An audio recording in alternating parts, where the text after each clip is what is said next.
Gaunsa man ka dire? Ug unsa imong tuyo dire sa Hormuz?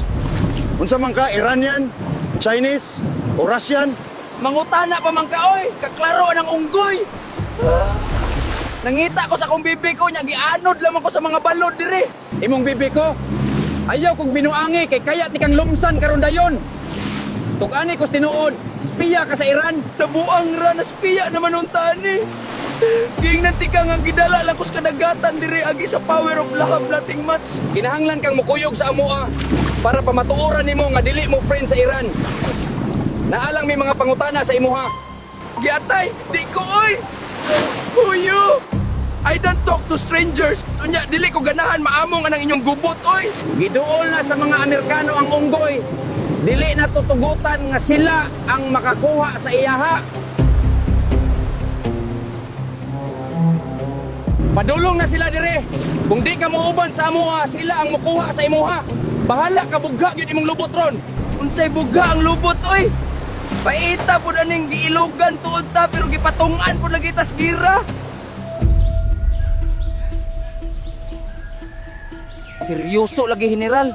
Gikidnip nila ang babayi. Nasundan ko sila samtang naglakaw o giguyod siya. Luoy kang babayi lagi.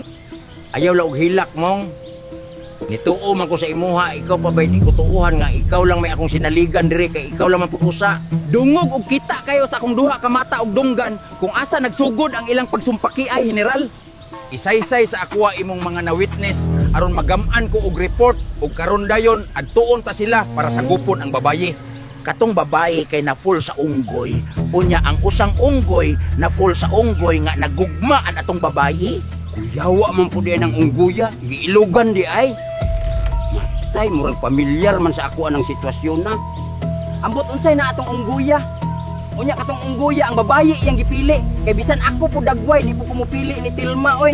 Time pa, sakto ba akong nadunggan? Involved si Tilma ani nga pagpangidnip sa babayi.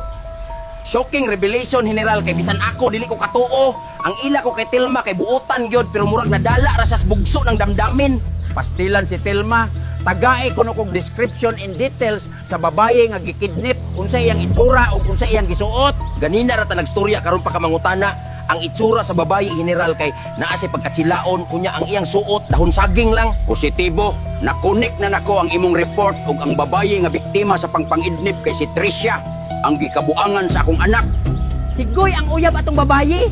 Matay pagkadakong binuang asa sigoy be kay mangayo ug lumay sa yaha. Grabe ka sa ako, Pedro, na wala tanan akong respeto sa imuha. Dili ko katuo nga sa tanang tao, ikaw pa'y makabuhat sa ako, ani.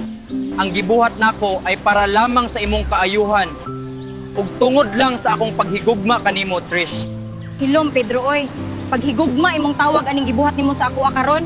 Ang pagpamugos nga higugmaon ka. Kung maunay paghigugma para nimo daot kag utok. Daot na kong daot, Trish. Pero kung unsa ka daot akong utok, maupod ka daot ang akong kasing-kasing sa imong pagpasakit sa ako, Dili ako ang nagpasakit sa imuha, Pedro, kung dili ikaw lang. Gipatuo nimo imong kaugalingon nga kaya ti kang higugmaon bisan dili. Ang pagpatuo ko sa akong kaugalingon mao'y nagpabiling rason nga nung aniag yapon ko, Trish. Naglaom nga bisan sa gamay nga higayon maakuha ka.